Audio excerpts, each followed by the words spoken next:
Frère et sœurs, vous savez, souvent, quand on prie, on, on vient devant le trône de Dieu, on vient devant Jésus, et on peut venir face à lui de différentes manières. On peut venir devant son trône de grâce, on peut venir en face de Jésus comme notre ami, celui qui va nous écouter, celui qui va prendre ce temps-là euh, pour être vraiment juste comme un ami qui t'écoute, qui prend du temps pour toi. On peut venir aussi en face de Jésus comme celui qui est notre avocat, celui qui plaide notre cause.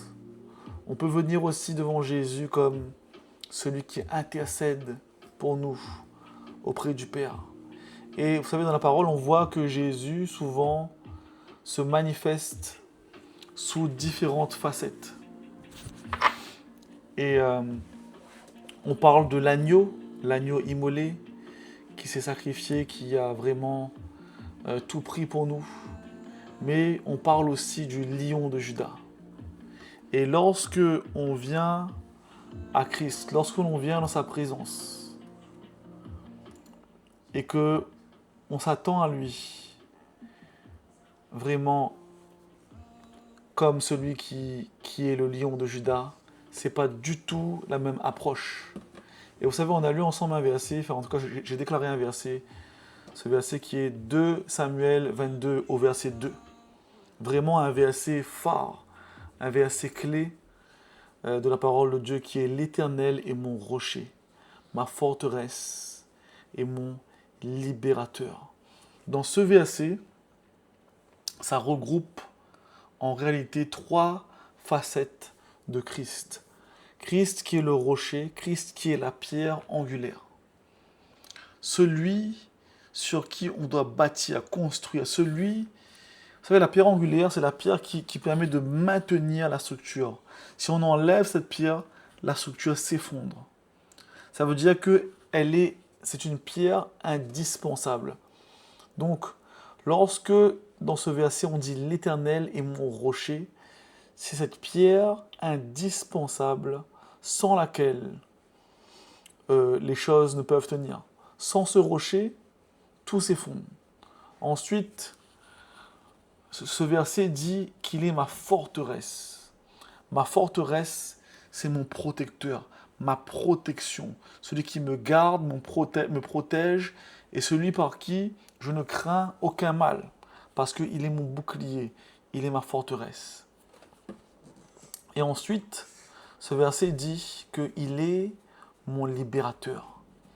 Il est celui qui te libère des circonstances, des épreuves, de tes ennemis. Et donc on voit que dans 2 Samuel 22, on voit que en réalité ce passage nous montre que Jésus est celui qui nous libère. Il est celui qui vient combattre pour nous. Comment il te libère? Souvent, il te libère parce que tu es captif. Tu es captif de l'oppression. Tu es captif de la peur, captif de la maladie, captif de l'anxiété. Et il est celui qui vient te libérer. Il est celui qui vient combattre pour toi. Il est celui qui vient détruire l'ennemi. Il vient intervenir comme ce libérateur, comme ce guerrier, comme ce sauveur qui vient fracasser les œuvres de l'ennemi dans ta vie. Au verset 7, 2 Samuel 22, 7, il dit « Dans ma détresse, j'ai invoqué l'Éternel.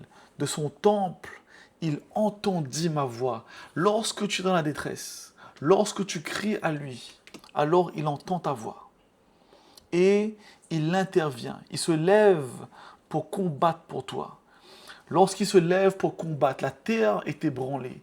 Les cieux s'ouvrent, la nuée descend, le tonnerre éclate, parce qu'il est le Dieu Tout-Puissant. Toute chose lui a été soumise.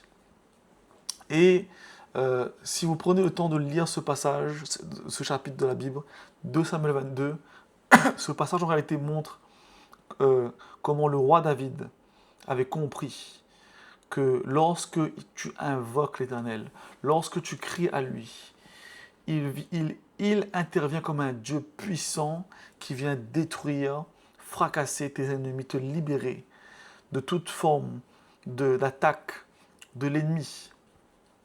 Et lorsque nous sommes incapables, lorsque nous sommes démunis, il est celui qui combat pour nous, il est celui qui intervient, qui étend sa main. Au verset 17, il dit, il étendit sa main d'en haut, il me saisit, il me retira des grandes eaux. Parfois, on peut être pris dans des eaux, les eaux du trouble, de l'oppression. On peut être vraiment comme dans des eaux tumultueuses, des tempêtes. Mais il est celui qui étend sa main, qui te saisit et qui te libère de ces eaux tumultueuses. Et lorsque tu cries à lui, il intervient.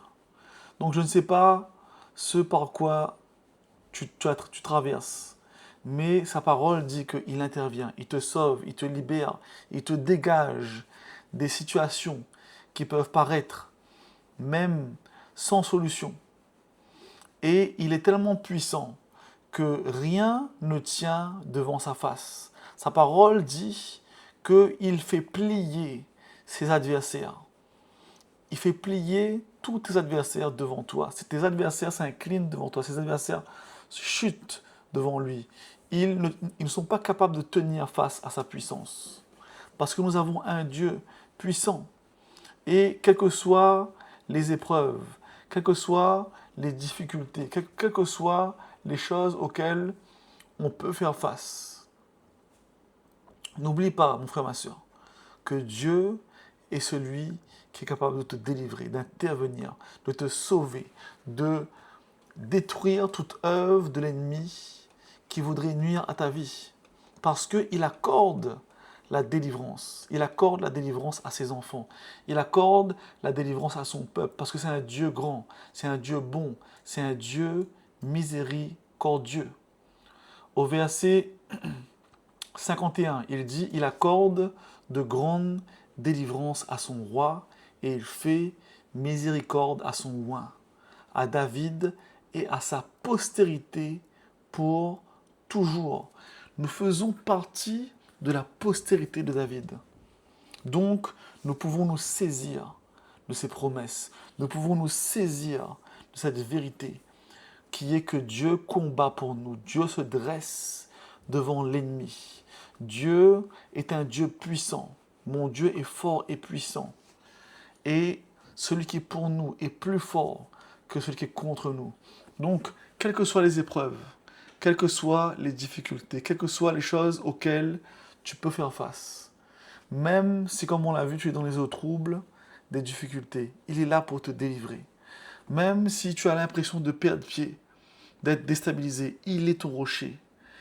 Si tu as l'impression d'être assailli de toutes parts, il est ta forteresse, il est ton bouclier, il est ton libérateur et surtout, il combat pour toi.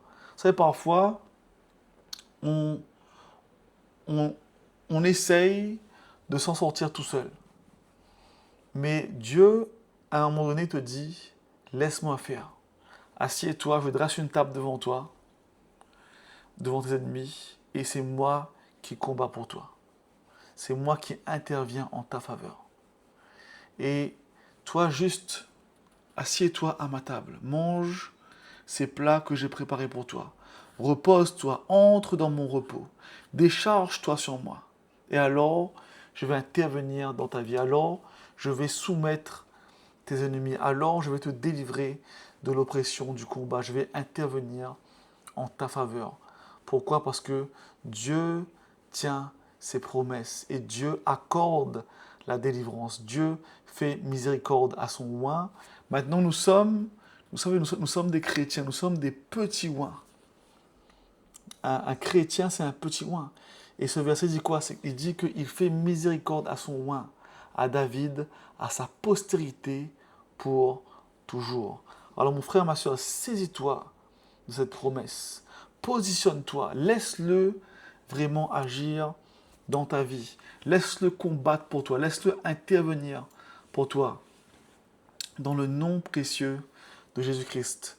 Alors Seigneur, je prie pour mes frères et sœurs, je prie que quelles que soient les situations auxquelles ils font face, je prie que maintenant même, alors qu'ils s'approprient ces paroles, alors qu'ils s'approprient cette vérité, cette révélation de 2 Samuel 22. Que tu puisses intervenir pour eux, interviens dans leur vie, combat pour eux.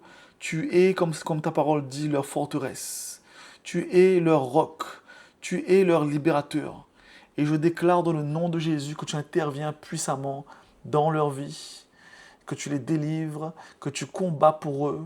Et je déclare les percées, les victoires dans leur vie, dans le nom précieux de Jésus-Christ. Amen, amen et amen.